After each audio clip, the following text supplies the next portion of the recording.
महाराष्ट्र समाज सेवा संघ संचलित नवरचना विद्यालय standard 6th mathematics chapter 11 ratio proportion. We are comparing two numbers here. Neelam's age is twice as much as Raju's age. म्हणजे राजूच्या वयाच्या दुप्पट वय नीलमचं आहे. ही आपण कंपॅरिझन केली दोघांच्या वयामध्ये. आपण हीच इन्फॉर्मेशन दुसऱ्या भाषेतही देऊ शकतो की नीलमचं वय नीलम्स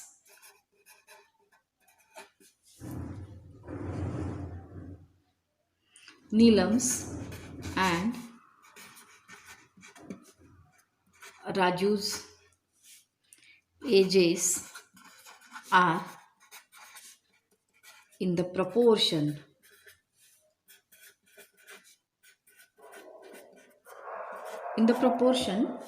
2:1.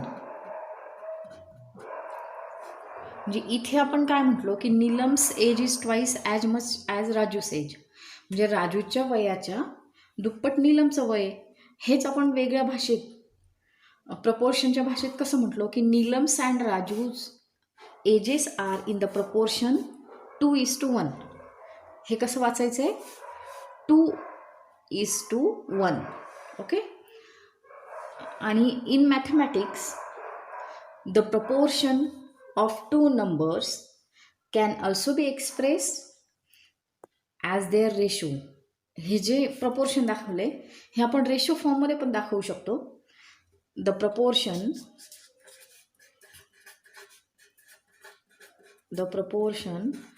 2:1 is written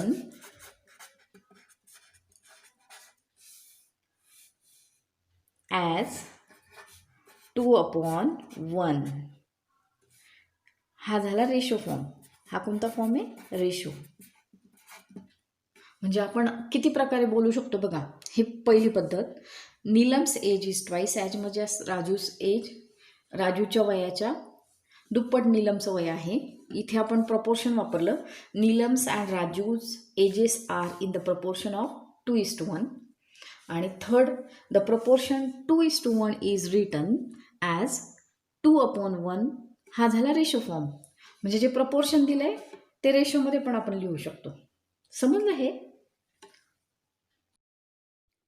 दैनंदिन जीवनातही आपण स्वयंपाकघरात प्रमाणाची उदाहरणं बघत असतो. Proportion in daily life. आई स्वयंपाक करताना बऱ्याच गोष्टींमध्ये प्रमाणात वस्तू वापरते किंवा प्रमाणात वस्तू घेते ते बघू. Mother makes idli at home and for idli batter she uses 1 cup dal to 2 cups of rice. If you ask your mother when she makes idli batter, she uses 1 cup of dal and 2 cups of rice. And we can write this proportion as 1:2. हे proportion असं आहे. तिला अजूनही प्रमाण वाढवायचं असेल तर ते कसं होईल 2:4. तिचं प्रपोर्शन बदलत जाणार. आणि हेच रेशो फॉर्ममध्ये आपण कसं लिहितो 1:2 आणि 2:4. म्हणजे बेसिक फॉर्ममध्ये 2:4. म्हणजे जितके व्यक्तींचं प्रमाण वाढत जाणार तसं आई काय करणार इथे 3:6 असं प्रपोर्शन आई वाढवत जाणार. समजलं. म्हणजे 1 कप डाळ जेवढी डाळ असेल त्याच्या दुप्पट तांदूळ. मग इथे 1 कप डाळ आहे तर 2 वाट्या तांदूळ. 2 कप डाळ आहे तर 4 कप तांदूळ. 3 कप डाळ तर 6 कप तांदूळ. म्हणजेच आईचं प्रमाण कसं आहे 1:2 और 1:2. म्हणजे हे किती मोठ्या प्रमाणात करायचं असो आईचं हे प्रमाण 1:2 आहे. म्हणजेच डाळीच्या दुप्पट तांदूळ आहे. आणि हेच जर आईला डोसा बनवायचा असेल if she wants to make dosa her proportion of dosa is for dosa she takes 1 cup dal and 3 cups of rice. Okay, म्हणजे इडलीसाठी जे बॅटर होतं त्याला डाळीच्या दुप्पट राईस होतं आणि इथे तिप्पट आहे. So we can say 1:3. मग जर तिने 3 कप ऑफ डाळ घेतली तर राईस किती होईल? त्याच्या तिप्पट ना, 3:9. ओके, समजलं? आणि हे कसं लिहू शकतो आपण? 1/3 इन द रेशो फॉर्म. म्हणजेच हा झाला प्रपोर्शन फॉर्म आणि प्रपोर्शन आपण रेशो फॉर्ममध्ये पण लिहू शकतो. हे समजलं सगळ्यांना? आता आपण एक्झाम्पल्स बघू. नाव practice set 28. First example. In each example below, find the ratio of the first number to the second. First example, 24,56. See, first example 24,56.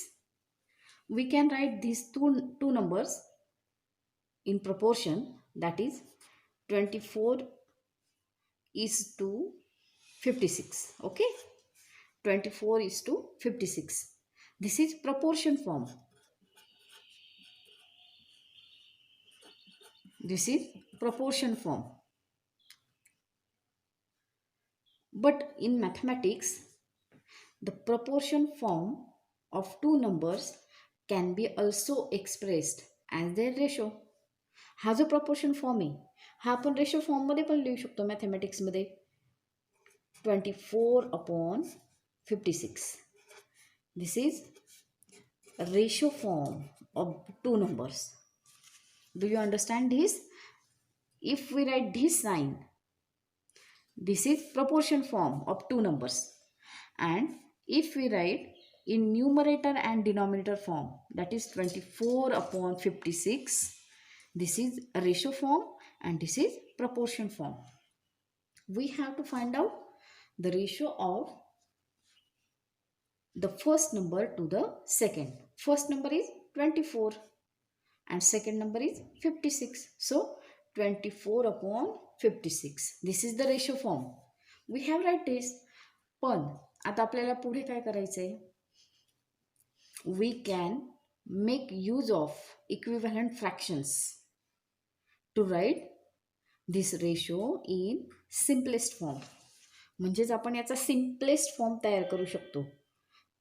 24/56चा simplest form. मग आपण असा एक टेबल शोधायचा आहे किंवा अशी एक नंबर शोधायचा आहे की ज्याच्यामध्ये 24 पण आहे 56 पण आहे. म्हणजे याला रिड्यूस करायचं आहे, याचा सिम्पलेस्ट फॉर्म शोधायचा आहे.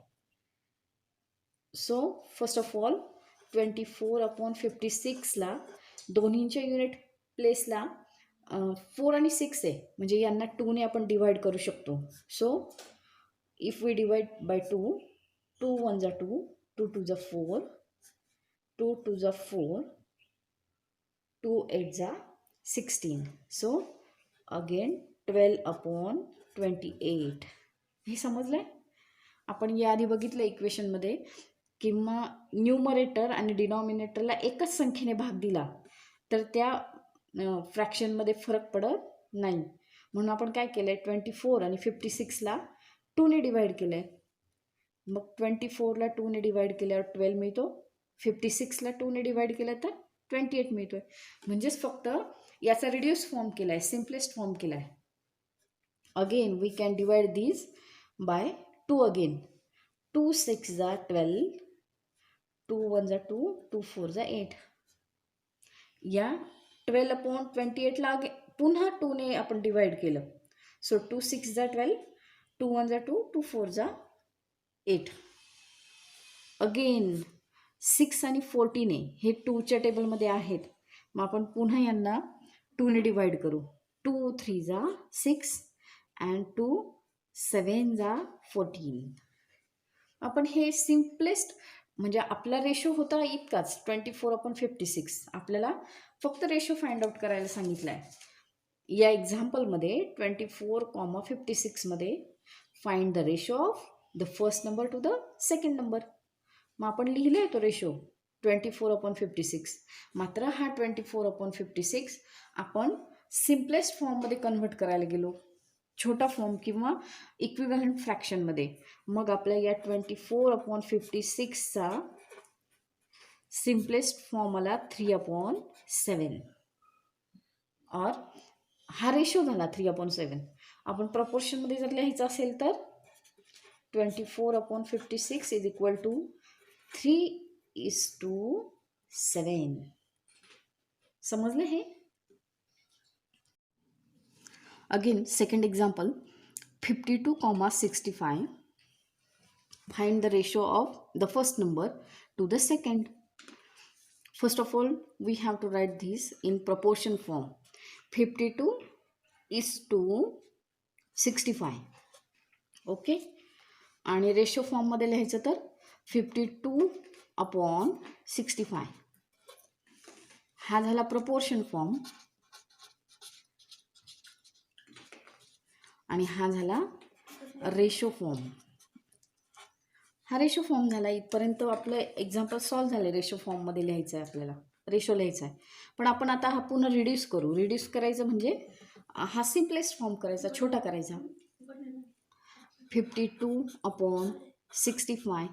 जर तुमचे टेबल चांगले लर्न असतील, पाढे चांगले पाठ असतील, तर तुम्हाला लगेच सापडेल की 52 आणि 65 हे कोणत्या एका संख्येच्या पाढ्यामध्ये आहेत. If we divide this two numbers by 17 4 जा 52 and 17 5 जा 65. Okay, so our answer is 52/65 is equal to 4:5. समजलं? म्हणजे आपल्याला इथे फक्त टेबल किंवा पाढे नीट पाठ असतील तर आपल्याला हे एक्झाम्पल्स रेशो प्रपोर्शनचे फार फास्ट सोडवता येतील. Example 121,99. So first of all, proportion form 121:99. In the ratio form 121/99. This is ratio form. This is proportion form. हा प्रपोर्शन फॉर्म आपण रेशो फॉर्ममध्ये लिहू शकतो. आता तुम्ही असं शोधू शकता की हे या दोन संख्या 121 आणि 99 कोणत्या टेबलमध्ये, तर 11च्या टेबलमध्ये आहेत. 121/99. If we divide these two numbers by 11, we get 11 1 जा 11 and again 11 1 जा 11. 11 9 जा 99. So we get 11/9. Simplest form of this fraction, or these two fractions are equivalent. ही आणि ही व्हॅल्यू सेम आहे, फक्त हा जो आहे हा सिम्पलेस्ट फॉर्म आहे. So 121/99 is equal to 11:9. This is our final answer.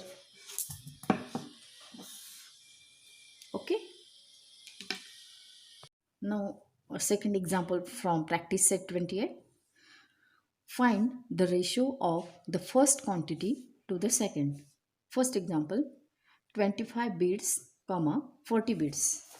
I have written the example here. 25 beads, 40 beads.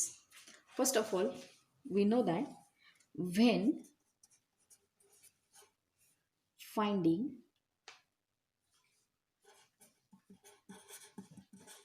the ratio of two numbers,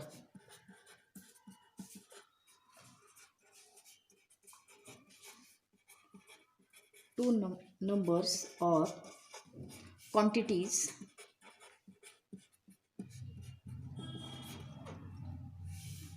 of the same kind,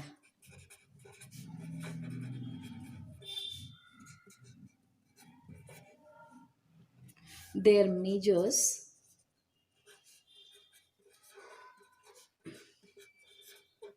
must be in the same unit.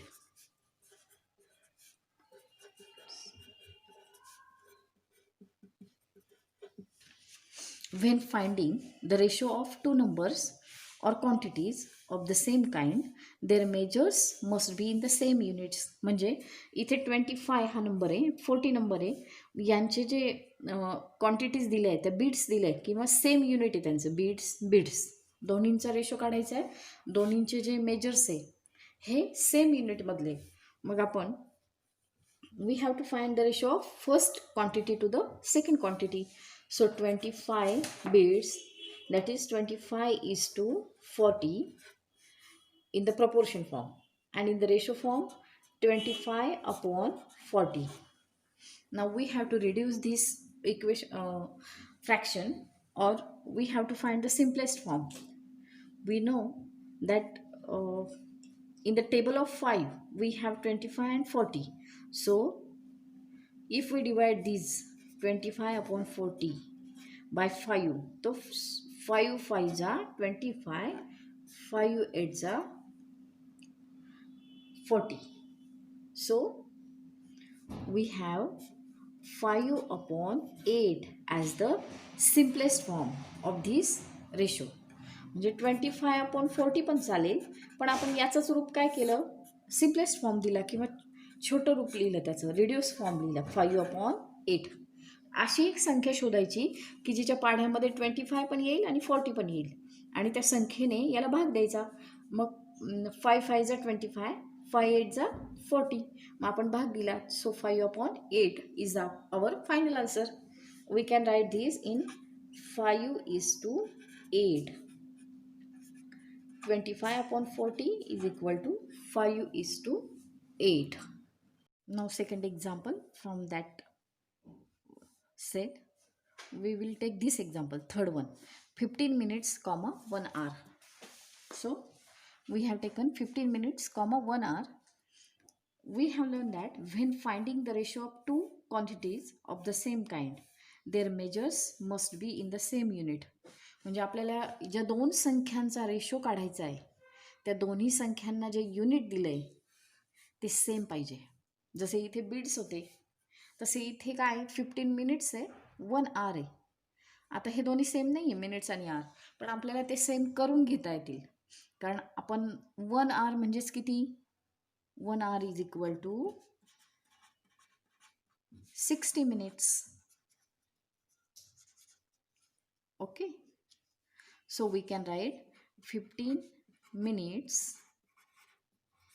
1 hourच्या ऐवजी आपल्याला same पाहिजे ना unit, मग आरचं आपण मिनिटमध्ये conversion करून घेतलं इथे 60 minute. So we can write 60 minutes.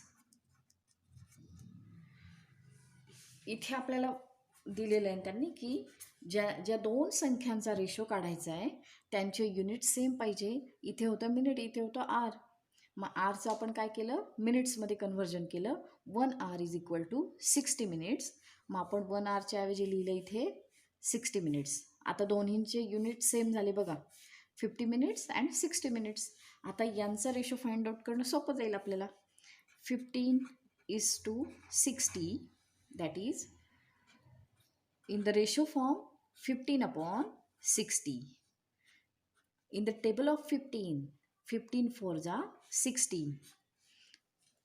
आपण इथे 15 ने डिवाइड करू. 15 upon 60, that is 15 1 15, 15 4s are 60. Reduce form काय येईल, 1 upon 4. हा रिड्यूस फॉर्म समजतोय का सगळ्यांना? आपण एकच संख्या अशी शोधतो की ज्याच्यामध्ये 15 पण आहे आणि 60 पण आहे, आणि त्याच संख्येने दोन्ही ठिकाणी भाग देतो. मग 15च्या पाड्यात 15 आहे, 60 पण आहे. मग 15 एके 15, 15 चौक 60. मग आपला सिम्पलेस्ट फॉर्म आला 1 upon 4, दॅट इज 1:4. हे एक्झाम्पल समजलं का, की त्याचे युनिट्स आपल्याला सेम करून घ्यायचे प्रत्येक ठिकाणी. Now third example, 1 liter, 250 ml. So, if we observe, these two units are not same. 1 liter and 250 milliliter. Okay, millilitre इथे. मग लिटर आणि मिलीलिटर सेम युनिट नाही आहे, आपल्याला ते कन्वर्ट करावं लागेल. मग आपण हे 250 ml जे आहे ते लिटरमध्ये कन्वर्ट नाही करू शकत. पण लिटर जे आहे ते ml मध्ये कन्वर्ट करू शकतो. We know that 1 liter is equal to 1000 ml.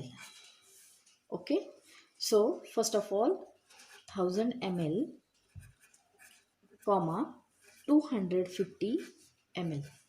Okay, so now we have to find the ratio of the first quantity to the second quantity. So 1000 upon 250, this is our ratio.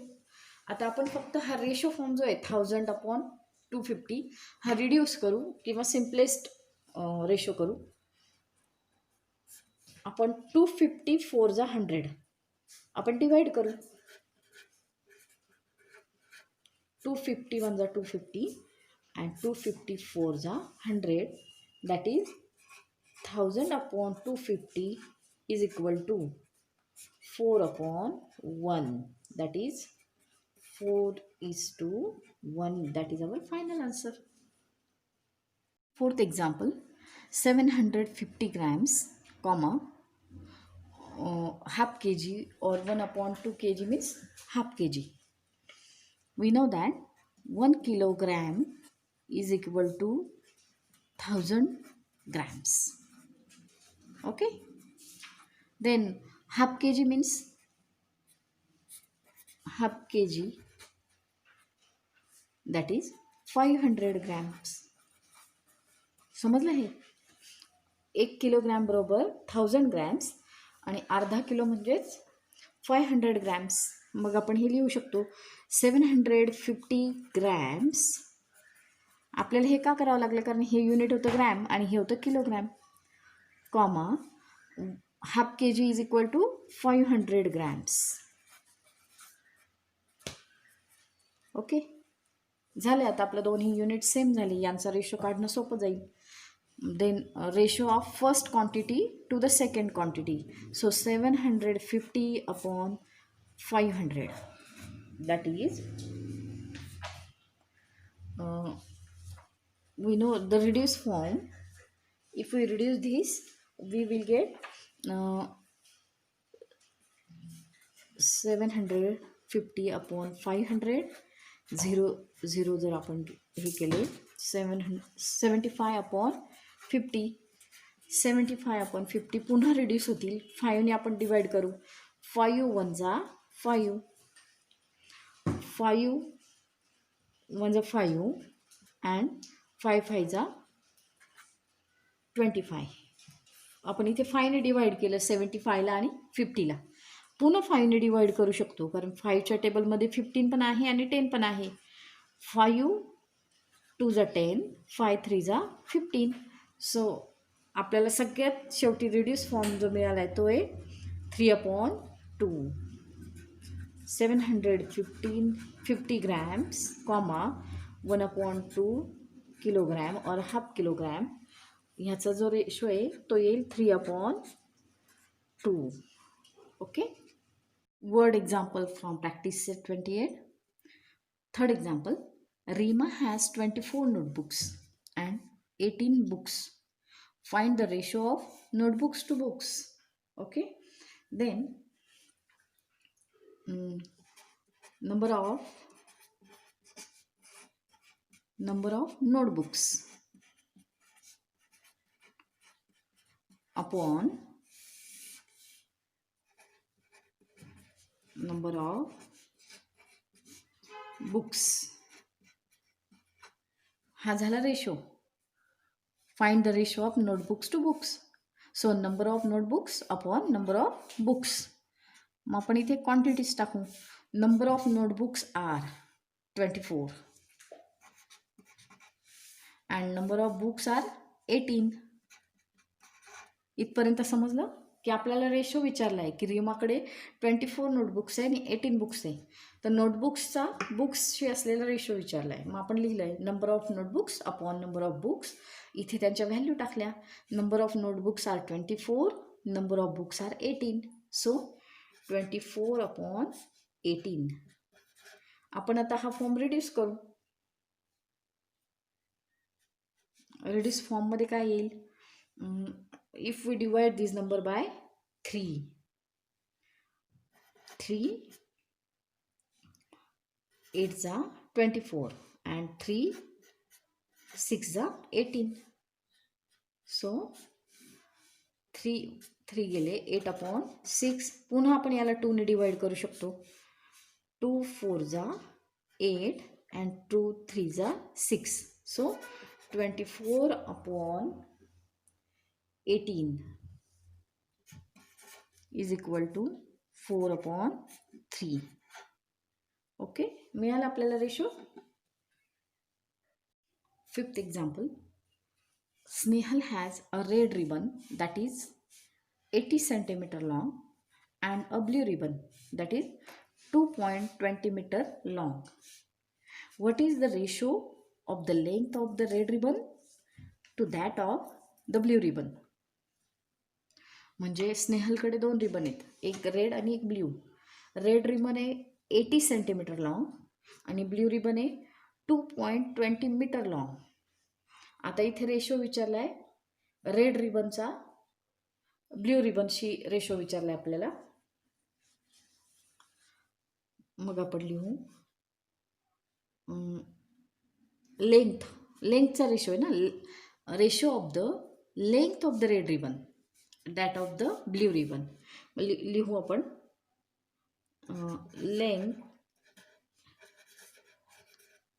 Length of red ribbon upon length of blue ribbon. हा ratio आपल्याला विचारला तो लिहिला आपण. Length of red ribbon upon length of blue ribbon. इथपर्यंत समजलं. आता आपण लिहूया length of red ribbon is 80 centimetre and length of blue ribbon is 2.20 metre. पण या दोन्हींचे युनिट आपण लिहिलंय, यांचा रेशो तर लिहिलाय पण दोन्हींचे युनिट वेगवेगळे. इथे सेंटीमीटर आहे 80 सेंटीमीटर, इथे मीटर आहे. मध्ये आपल्याला कन्व्हर्ट करायला लागेल. मीटरचं सेंटीमीटरमध्ये करू आपण.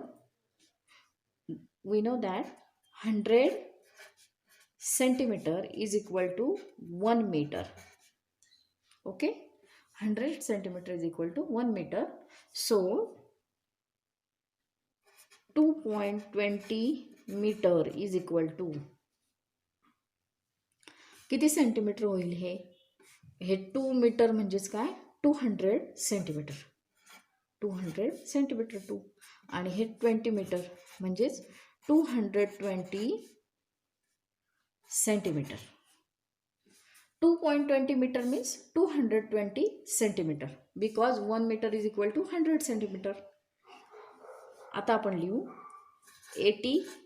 आपलं हा जो फॉर्म आहे, हा रेशो आहे तो लिहू 80/2.20 मीटर मीन्स 220 सेंटीमीटर. आता ह्याचा रिड्यूस फॉर्म करू आपण. 80/220 याला सुरुवातीला आपण 10 ने डिवाइड करू. 10 ने डिवाइड केलं तर 8/20 येईल. ओके, हे 0 0 कॅन्सल होतील. 8/20 पुन्हा 2 ने डिवाइड करू. 2 4s are 8, 2 1s are 1, 2 1s are 2. म्हणजेच आपला सगळ्यात शेवटी रिड्यूस फॉर्म आला 4/11. So the ratio of the length of red ribbon to that of the blue ribbon is 4/11. समजलं? तर हे प्रॅक्टिस 28 मधले या फर्स्ट एक्झाम्पल मधले आपण एक्झाम्पल सोडवले, सेकंड मधले सोडवून दाखवले, हे थर्ड एक्झाम्पल सोडवलंय आणि फिफ्थ एक्झाम्पल. आता उरलेले एक्झाम्पल्स तुम्ही सोडवायचे. यातले हे फोर्थ एक्झाम्पल आणि हे सिक्स्थ एक्झाम्पल. ओके, म्हणजे प्रॅक्टिस सेट 28 तुम्ही पूर्ण सोडवायचं आहे.